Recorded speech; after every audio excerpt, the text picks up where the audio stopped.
नमः संस्कृताय संस्कृत विशेषज्ञ यूट्यूब चैनल पर आपका स्वागत है। यदि आप बालकांड के प्रथम सर्ग के सभी वीडियोस क्रम से देखना चाहते हैं तो नीचे डिस्क्रिप्शन में प्लेलिस्ट का लिंक दिया गया है। आप जैसे ही उस लिंक पर टच करेंगे सभी वीडियोस क्रम से आपको मिल जाएंगे। इस वीडियो में आप बालकांड प्रथम सर्ग के श्लोक संख्या 41 से 50 तक का वाचन, अर्थ और व्याकरणात्मक टिप्पणी का अध्ययन करेंगे। दंडकारण्य में प्रवेश करके भगवान श्री रामचंद्र जी ने विराध नामक राक्षस का वध करके शरभंग, सुतीक्ष्ण, अगस्त्य आदि ऋषियों के दर्शन किए। आगे आप देखेंगे इसी संदर्भ में। प्रविश्य तो महारण्यम रामो राजीवलोचनः विराधम राक्षसम हत्वा शरभंग ददर्शः सुतीक्ष्णं चापि अगस्त्यम च अगस्त्य भ्रातरम तथा। तो इस प्रकार अन्य देख लीजिए। राजीवलोचनः रामः तु महारण्यं प्रविश्य राक्षसम विराधम हत्वा शरभंगम सुतीक्ष्णम अगस्त्यम और अगस्त्य भ्रातरम चापि ददर्श हा। आगे आप देखेंगे अनुवाद इसका। कमल के समान नेत्रों वाले राम ने तो विशाल वन में प्रवेश करके विराध नामक राक्षस का वध करके शरभंग, सुतीक्ष्ण तथा अगस्त्य और अगस्त्य के भाई का भी दर्शन किया। इसी प्रकार की प्रसिद्धि है। सबसे पहले संधियाँ देख लीजिए। महारण्यम, महारण्यम दीर्घ संधि, और चाप्यगस्तम च और अपि, अगस्त्यम दीर्घ और यण, च और अपि में दीर्घ है और अपि और अगस्त्यम में यण संधि है। और इसके बाद समास में राजीव लोचनः राजीवे इव लोचने यस्य सः, राजीव के समान लोचन है जिसका वह, राजीव लोचन बहुव्रीहि समास। सुतीक्ष्णम सुष्ठुः च तीक्ष्णं च द्वंद्व समास। अगस्त्यम अगम यानी पर्वतम, स्तंभयति श्वेन तेजसा इति अगस्त्य उपपद तत्पुरुष हो गया प्रकृति प्रत्यय में। प्रविश्य प्र उपसर्ग है, विष धातु है और ये अक्त्वा से लप प्रत्यय हो गया, क्योंकि जब आपका लग जाएगा अब कोई भी उपसर्ग तो आपका लेप हो जाएगा। हत्वा में हन और अक्त्वा। ददर्श में दृश धातु है, लट लकार का है, प्रथम पुरुष से वचन का रूप है, छंद अनुष्टुप है। अब आगे आप देखेंगे अगला श्लोक।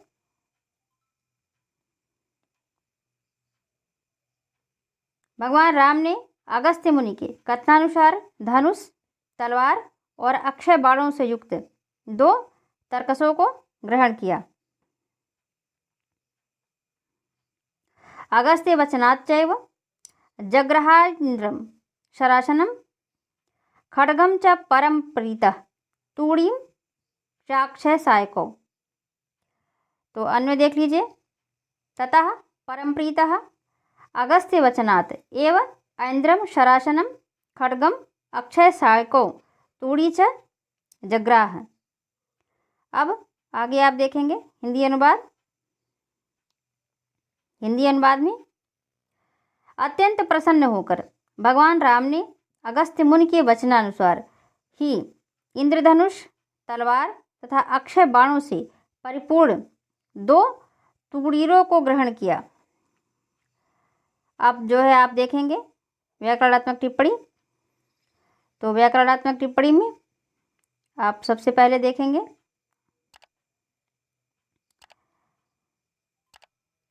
संधि अगस्त्य वचनाच्चैव, अगस्त्य वचनात् चा और एव। तो अगस्त्य वचनात् चा में श्रुत्व है और चा और एव में चैव जो बन गया ये है वृद्धि। तो 2 संधियाँ हो रही हैं। अगला हो रहा है जग्राहेन्द्रम, जग्राहेन्द्रम वृद्धि संधि हो रही है। शरासनम, शर और आसनम दीर्घ संधि, शर यानी बाणों के आसन। समास परम प्रीतः परमश्चासो प्रीतश्च कर्मधारय समास। अगस्त्य वचनात् अगस्त्यस्य वचनम तस्मात् षष्ठी तत्पुरुष। शरासनम शरणाम आसनम।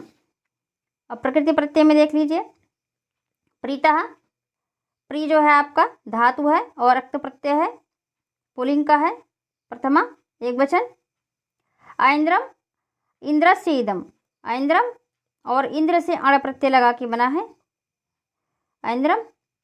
अक्षय, क्षी धातु है यत प्रत्यय और अय आदेश होकर के क्षय न अक्षय इति अक्षय, जिसका क्षय ना हो। तो इस प्रकार जो है आगे अनुश्रुत छंद है, अनुप्रास अलंकार है। अगला देखेंगे आप श्लोक संख्या 43 को देखेंगे। तो वस्तस्य वस्तः तस्य रामस्य वने वनचरैः सह ऋषयो अभ्यागमनम सर्वे वधायासुर रक्षाम। तो अन्य देख लीजिए, वने वनचरैः सह वस्तः तस्य रामस्य असुर रक्षसाम वधाय सर्वे ऋषय अभ्यागमन। अब हिंदी अनुवाद देख लीजिए। दंडकारण्य में वनचरों यानी वनवासी प्राणियों के साथ निवास करते हुए श्री राम के पास समस्त ऋषिगण असुरों तथा राक्षसों के वध हेतु निवेदन करने सामने आ गए। आगे आप देखेंगे व्याकरणात्मक टिप्पणी। व्याकरणात्मक टिप्पणी में सबसे पहले आपको देखना है संधियाँ। तो ऋषयो अभ्यागमन, ऋषय अभ्यागमन विसर्ग संधि है और पूर्व रूप संधि है। वधायासुर, वधाय और असुर दीर्घ संधि है। अभ्यागमन, अभि और आगमन तो यण संधि हो गया। समास में वनचरई है, वने चरंती वनचराः तैः उपतत्पुरुष असुरः नासुरः इति असुरः यानी सुराणाम विरोधी, जो देवताओं के विरोधी हैं वो असुर हैं। अब ये न हो गया तत्पुरुष। असुर रक्षसाम, असुरांश रक्षांसि च असुर रक्षांसि तेषाम द्वंद्व समास। प्रकृति प्रत्यय में वस्तः वस धातु क्षत्रिय प्रत्यय हो गया, षष्ठी का एक वचन। वन चरई है, वन उपसर्ग आपका है चर धातु टा से जो है चरेष्टा हो गया। अब ये पुलिंग तृतीया का बहुवचन। अभ्यागमनम, अभ्यागमन अभि और आ दो उपसर्ग हैं, गम धातु लुंग लकार प्रथम पुरुष बहुवचन का रूप है। छंद अनुष्टुप है, अलंकार अनुप्रास है। आगे आप देखेंगे अगला श्लोक संख्या 44। तो श्लोक संख्या 44 और 45। सतेषां प्रतिशुश्राव राक्षसानां तदावनि प्रतिज्ञातश्च रामेण वधाः संयति रक्षसाम् ऋषीणाम् अग्निकल्पानां दंडकारण्य वासिनाम। अन्य देख लीजिए। तदा वने सह दंडकारण्य वासिनाम अग्निकल्पानां तेषां ऋषीणां राक्षसानां प्रतिशुश्राव संयति च रामेण रक्षसाम वधः प्रतिज्ञाता। आगे आप देखेंगे हिंदी अनुवाद और व्याकरणात्मक टिप्पणी। राक्षसों के विनाश हेतु किए गए ऋषियों के निवेदन को स्वीकार करने के बाद उस वन में श्री राम ने दंडकारण्यवासी और अग्नि के समान तेजस्वी उन ऋषियों के सम्मुख ही राक्षसों का वध करना स्वीकार किया और युद्ध में राक्षसों के वध की प्रतिज्ञा किया। आगे आप देखेंगे टिप्पणी में संध्या देख लीजिए। प्रतिज्ञातश्च प्रतिज्ञातः च विसर्ग संधि है। समास में दंडकारण्यवासिनां दंडकस्य अरण्यं तस्मिन् वसति इति दंडकारण्यवासिनः तेषां षष्ठी तत्पुरुष उपतत्पुरुष। प्रकृति प्रत्यय में प्रतिशुश्राव प्रति उपसर्ग है, श्रु धातु है लट्लकार प्रथम पुरुष एक वचन में आया है। प्रतिज्ञातः प्रति उपसर्ग ज्ञा धातु अक्त प्रत्यय तो प्रथम पुरुष एक वचन पुलिंग का है। ये छंद अनुष्टुप है और अलंकार आपका इसमें उपमा हो गया है। आगे आप देखेंगे अगला श्लोक संख्या 46। तो श्लोक संख्या 46। तो दंडकारण्य में रहते हुए श्री राम ने जनस्थान की निवासिनी शूर्पणखा नामक राक्षसी को लक्ष्मण जी के हाथों से विकृत रूप वाली करा दिया। तेन तत्रैव वसता जनस्थान निवासिनी विरोपिता शूर्पणखा राक्षसी कामरूपिणी।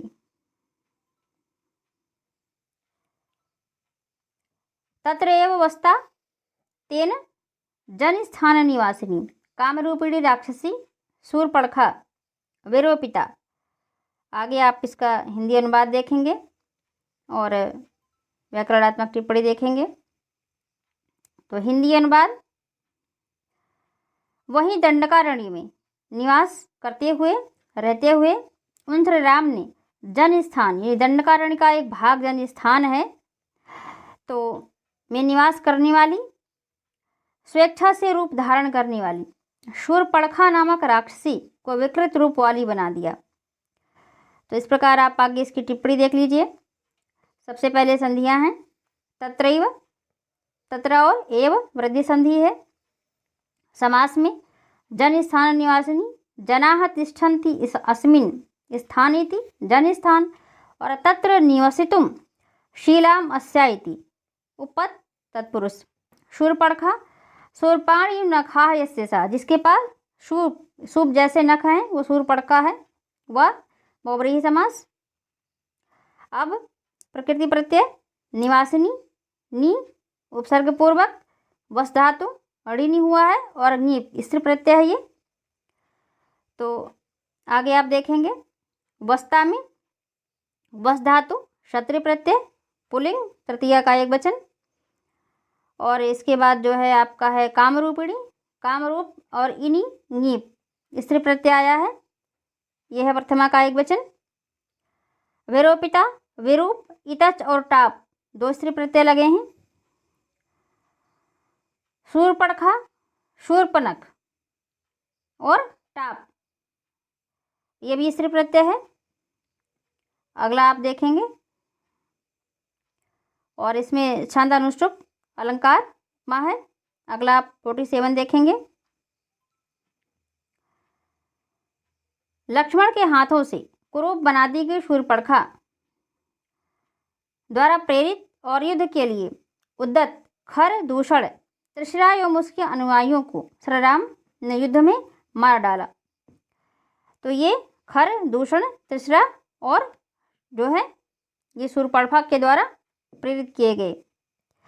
ततः शूर्पणखा वाक्याद उद्युक्तान सर्व राक्षसान् खरम त्रिशीर्षम चैव दूषणम चैव राक्षसम और निजघान रणे रामस्तेषां चैव पदानुगान। ततः रामः शूर्पणखा वाक्याद उद्यतान् सर्व राक्षसान् राक्षसं खरम त्रिशीर्षम दूषणम चैव तेषां पदानुगान चैव रणे निजघान।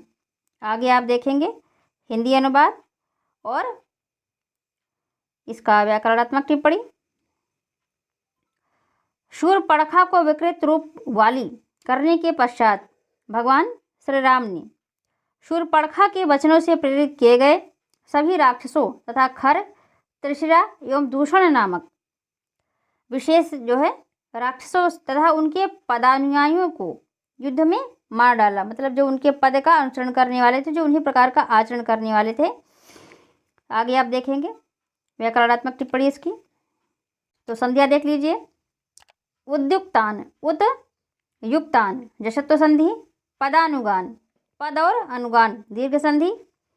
समास में शूर्पणखा वाक्यात् शूर्पणखायाः वाक्यम तस्मात् षष्ठी तत्पुरुष सर्व राक्षसान् सर्वे च ते राक्षसाः तान् कर्मधारय। त्रिशीर्षम त्रिशिरांश यस्य सः तीन शिराएं हैं जिनकी वह त्रिशीर्षा तिसराह तम।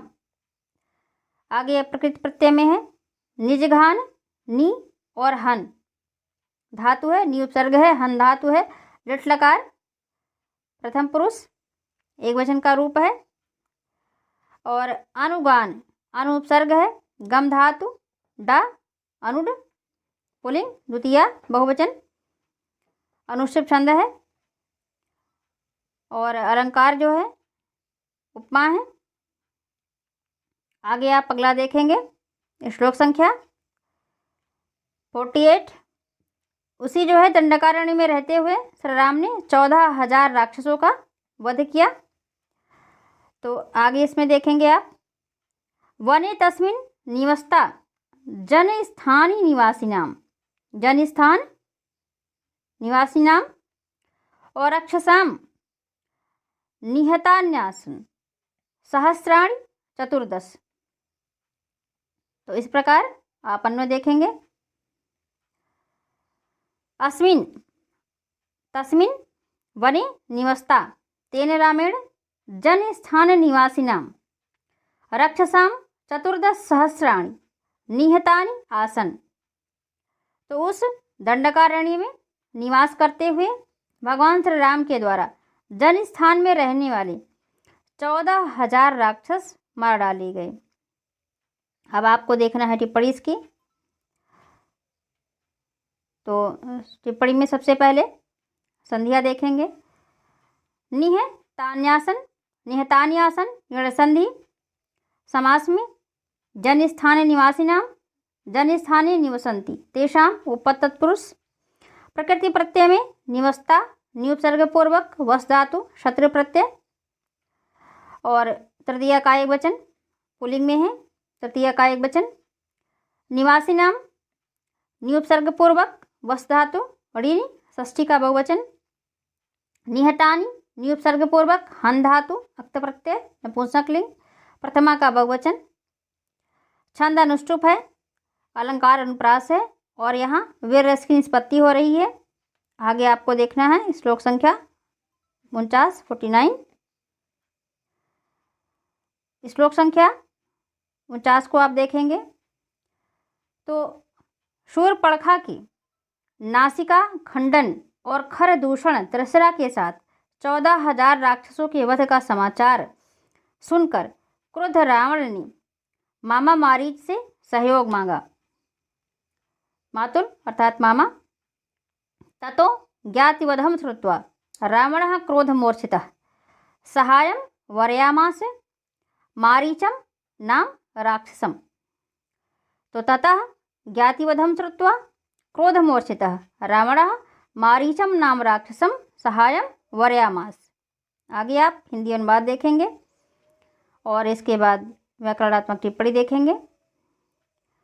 तो हिंदी अनुवाद में इसके बाद अर्थात 14 सहस्र राक्षसों के साथ खर दूषणादि और अपने जाति का वध सुनकर क्रोध से मूर्छित यानी विह्वल रावण ने मारीच नामक राक्षस से सहयोग मांगा। अब व्याकरणात्मक टिप्पणी आप देख लीजिए। समास में ज्ञातिवधम ज्ञाति नाम वधः ज्ञातिवधः तम द्वितीय का एक वचन,